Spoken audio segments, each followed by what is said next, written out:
په یو کلي کې یوه ښځه اوسېده چې د هغې نوم جمیله و. کلیواله خلکو به دې ته د مینې نه غټ پوزې ښځه وې.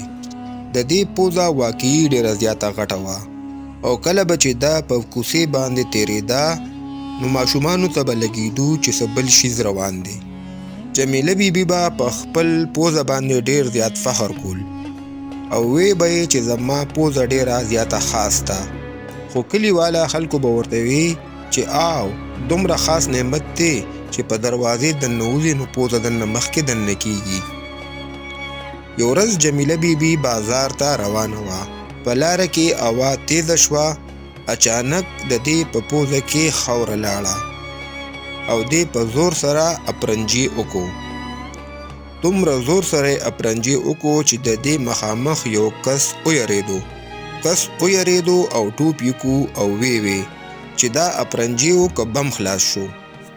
د کلي ماشومان به دې پسې شاته روانو او خاندل به.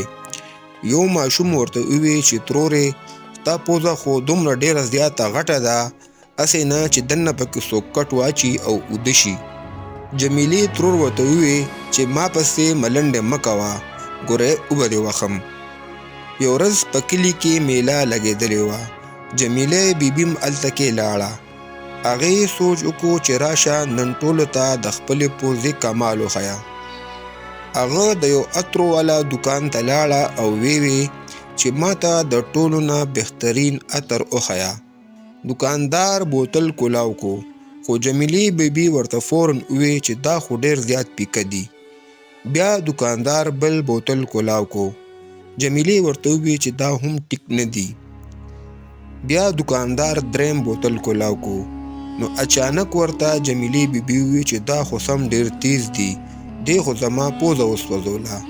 دکاندار حیران شو او ورته وی چې ترور ستا پوزه ده او که مشین دا خو د مشین نم ډېر زیات تیز کار کوي او هر یو بوی بالکل ټیک ټاک د لرې نه پیژني.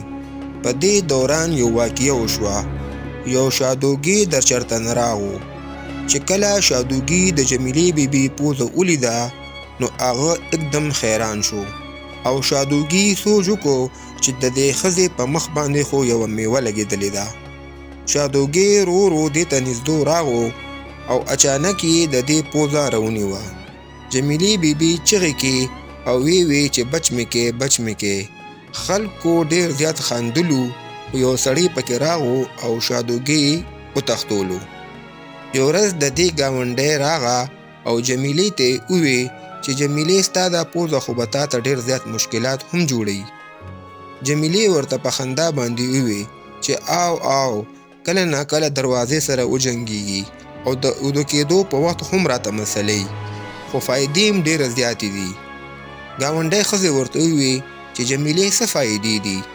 جمیلې ورته ووی چې ما ته د لرې نه پته لګي چې د چا په کور کې څه پخېږي په ما باندې د هغې بوی لګي.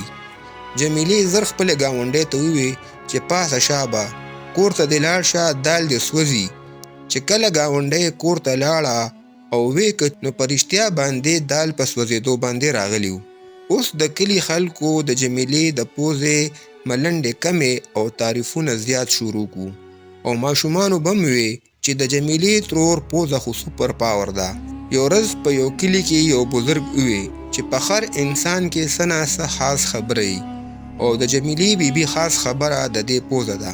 جمیله بیبي ډېره زیاته خوشحاله شوه او د کلي خلکو ته وی چې تاسو ته زه نه ویم چې زما پوزه ډېره خاص ده. آخر د کلي خلک هم پوه شو او د کلي خلکو هم د جمیلې بیبي پوزې پسې ملنډې کول بس کو.